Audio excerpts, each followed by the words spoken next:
Law 3. Conceal your intentions. Keep people of balance and in the dark by never revealing the purpose behind your actions.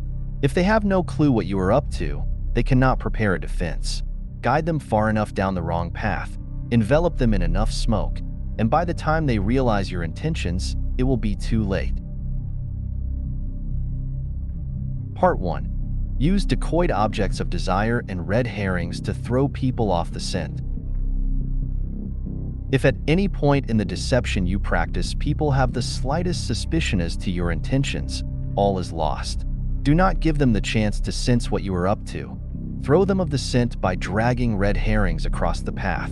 Use false sincerity, send ambiguous signals, set up misleading objects of desire. Unable to distinguish the genuine from the false, they cannot pick out your real goal.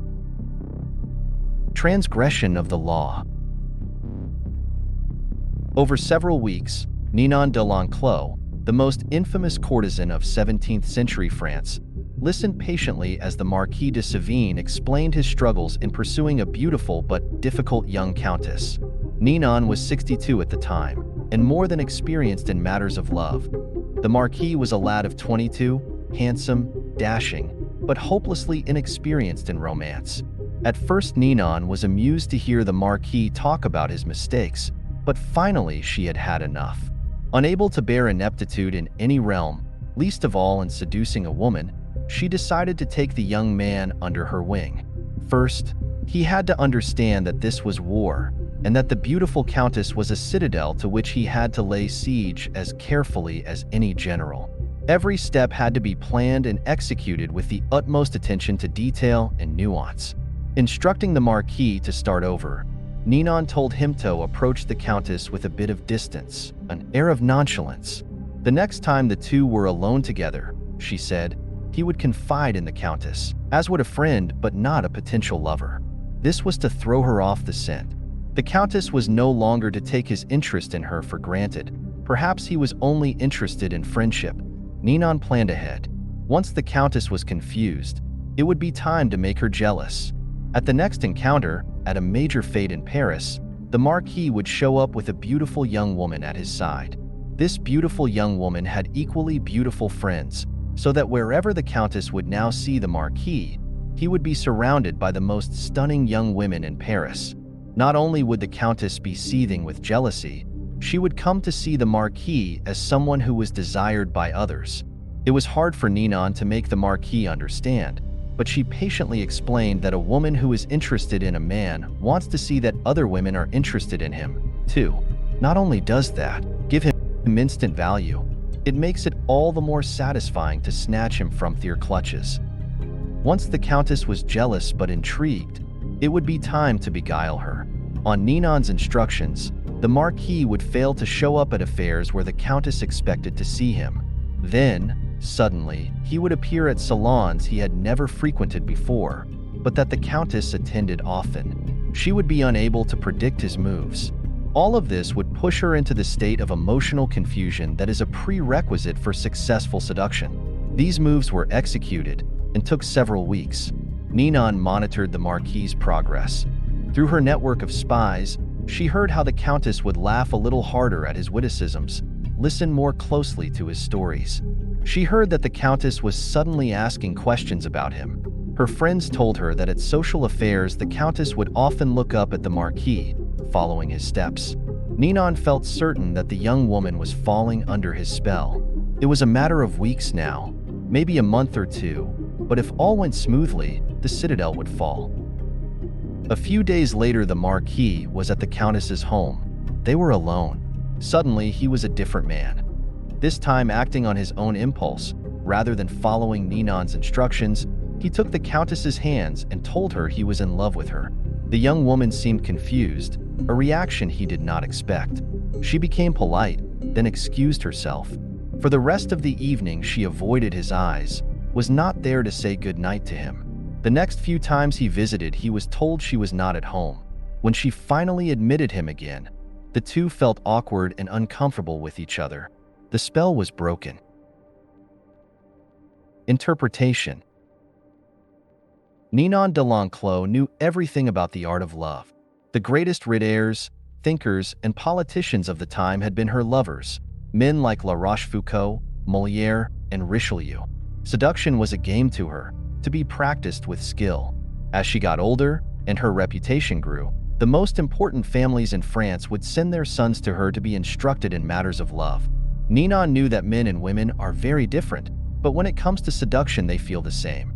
Deep down inside, they often sense when they are being seduced, but they give in because they enjoy the feeling of being led along. It is a pleasure to let go and to allow the other person to detour you into a strange country.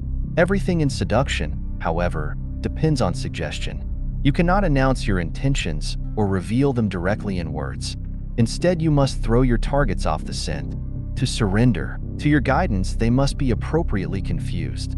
You have to scramble your signals, appear interested in another man or woman, the decoy, then hint at being interested in the target, then feign indifference, on and on.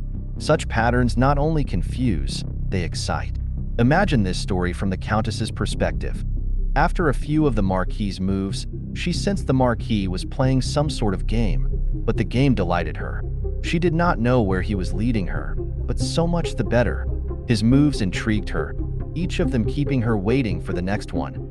She even enjoyed her jealousy and confusion, for sometimes any emotion is better than the boredom of security.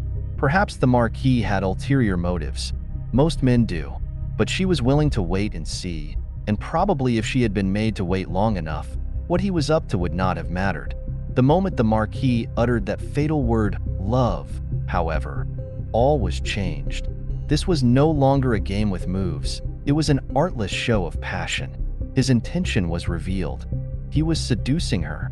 This put everything he had done in a new light. All that before had been charming now seemed ugly and conniving. The Countess felt embarrassed and used. A door closed that would never open again.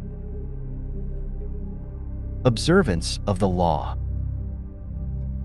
In 1850, the young Otto von Bismarck, then a 35-year-old deputy in the Prussian parliament, was at a turning point in his career.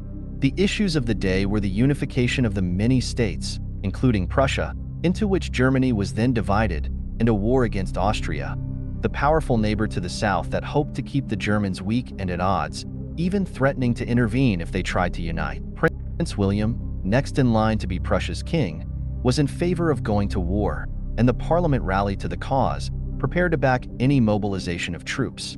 The only ones to oppose war were the present king, Frederick William IV, and his ministers, who preferred to appease the powerful Austrians. Throughout his career, Bismarck had been a loyal, even passionate supporter of Prussian might and power. He dreamed of German unification, of going to war against Austria and humiliating the country that for so long had kept Germany divided. A former soldier, he saw warfare as a glorious business. This, after all, was the man who years later would say, "The great questions of the time will be decided, not by speeches and resolutions, but by iron and blood." Passionate patriot and lover of military glory, Bismarck nevertheless gave a speech in Parliament at the height of the war fever that astonished all who heard it. "Woe unto the statesman," he said, "who makes war without a reason that will still be valid when the war is over. After the war, you will all look differently at these questions. Will you then have the courage to turn to the peasant contemplating the ashes of his farm, to the man who has been crippled, to the father who has lost his children?" Not only did Bismarck go on to talk of the madness of this war, but, strangest of all, he praised Austria and defended her actions. This went against everything he had stood for. The consequences were immediate. Bismarck was against the war. What could this possibly mean? Other deputies were confused, and several of them changed their votes. Eventually, the king and his ministers won out, and war was averted. A few weeks after Bismarck's infamous speech, the king, grateful that he had spoken for peace, made him a cabinet minister. A few years later, he became the Prussian premier. In this role, he eventually led his country and a peace-loving king into a war against Austria, crushing the former empire and establishing a mighty German state, with Prussia at its head. Interpretation. At the time of his speech in 1850, Bismarck made several calculations. First, he sensed that the Prussian military, which had not kept pace with other European armies, was unready for war, that Austria, in fact, might very well win, a disastrous result for the future. Second, if the war were lost and Bismarck had supported it, his career would be gravely jeopardized. The king and his conservative ministers wanted peace. Bismarck wanted power. The answer was to throw people off the scent by supporting a cause he detested, saying things he would laugh at if said by another. A whole country was fooled. It was because of Bismarck's speech that the king made him a minister, a position from which he quickly rose to be prime minister, attaining the power to strengthen the Prussian military and accomplish what he had wanted all along: the humiliation of Austria and the unification of Germany under Prussia's leadership. Bismarck was certainly one of the cleverest statesmen who ever lived, a master of strategy and deception. No one suspected what he was up to in this case. Had he announced his real intentions, arguing that it was better to wait now and fight later, he would not have won the argument, since most Prussians wanted war at that moment and mistakenly believed that their army was superior to the Austrians. Had he played up to the king, asking to be made a minister in exchange for supporting peace, he would not have succeeded either. The king would have distrusted his ambition and doubted his sincerity. By being completely insincere and sending misleading signals, however, he deceived everyone, concealed his purpose, and attained everything he wanted. Such is the power of hiding your intentions. Keys to power. Most people are open books. They say what they feel, blurt out their opinions at every opportunity, and constantly reveal their plans and intentions. They do this for several reasons. First, it is easy and natural to always want to talk about one's feelings and plans for the future. It takes effort to control your tongue and monitor what you reveal. Second, many believe that by being honest and open they are winning people's hearts and showing their good nature. They are greatly deluded. Honesty is actually a blunt instrument, which bloodies more than it cuts. Your honesty is likely to offend people. It is much more prudent to tailor your words, telling people what they want to hear rather than the coarse and ugly truth of what you feel or think. More important, by being unabashedly open, you make yourself so predictable and familiar that it is almost impossible to respect or fear you. And power will not accrue to a person who cannot inspire such emotions.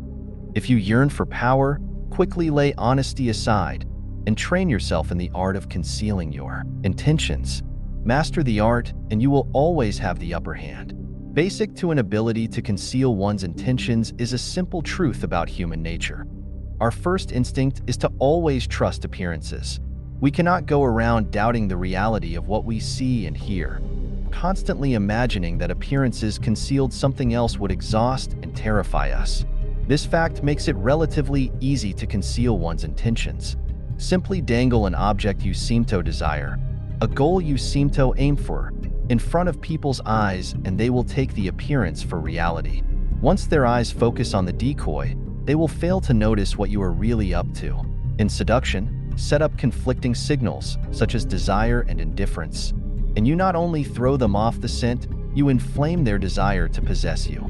A tactic that is often effective in setting up a red herring is to appear to support an idea or cause that is actually contrary to your own sentiments. Bismarck used this to great effect in his speech in 1850. Most people will believe you have experienced a change of heart, since it is so unusual to play so lightly with something as emotional as one's opinions and values. The same applies for any decoyed object of desire. Seem to want something in which you are actually not at all interested, and your enemies will be thrown off the scent, making all kinds of errors in their calculations. During the War of the Spanish Succession in 1711, the Duke of Marlborough, head of the English army, wanted to destroy a key French fort because it protected a vital thoroughfare into France. Yet he knew that if he destroyed it, the French would realize what he wanted, to advance down that road. Instead, then, he merely captured the fort and garrisoned it with some of his troops, making it appear as if he wanted it for some purpose of his own. The French attacked the fort, and the Duke let them recapture it. Once they had it back, though, they destroyed it, figuring that the Duke had wanted it for some important reason. Now that the fort was gone, the road was unprotected, and Marlborough could easily march into France. Use this tactic in the following manner. Hide your intentions not by closing up, with the risk of appearing secretive and making people suspicious, but by talking endlessly about your desires and goals, just not your real ones. You will kill 3 birds with 1 stone. You appear friendly, open, and trusting. You conceal your intentions, and you send your rivals on time-consuming wild goose chases. Another powerful tool in throwing people off the scent is false sincerity. People easily mistake sincerity for honesty. Remember, their first instinct is to trust appearances, and since they value honesty and want to believe in the honesty of those around them, they will rarely doubt you or see through your act. Seeming to believe what you say gives your words great weight. This is how Iago deceived and destroyed Othello. Given the depth of his emotions, the apparent sincerity of his concerns about Desdemona's supposed infidelity, how could Othello distrust him? This is also how the great con artist Yellow Kid pulled the wool over suckers' eyes. Seeming to believe so deeply in the decoyed object he was dangling in front of them, a phony stock, a touted racehorse, he made its reality hard to doubt. It is important, of course, not to go too far in this area. Sincerity is a tricky tool. Appear over-passionate and you raise suspicions. Be measured and believable, or your ruse will seem to put on that it is. To make your false sincerity an effective weapon in concealing your intentions, espouse a belief in honesty and forthrightness as important social values. Do this as publicly as possible. Emphasize your position on this subject by occasionally divulging some heartfelt thought, though only one that is actually meaningless or irrelevant, of course. Napoleon's minister Talleyrand was a master at taking people into his confidence by revealing some apparent secret. This feigned confidence, a decoy, would then elicit a real confidence on the other person's part. Remember, the best deceivers do everything they can to cloak their roguish qualities. They cultivate an air of honesty in one area to disguise their dishonesty in others. Honesty is merely another decoy in their arsenal of weapons.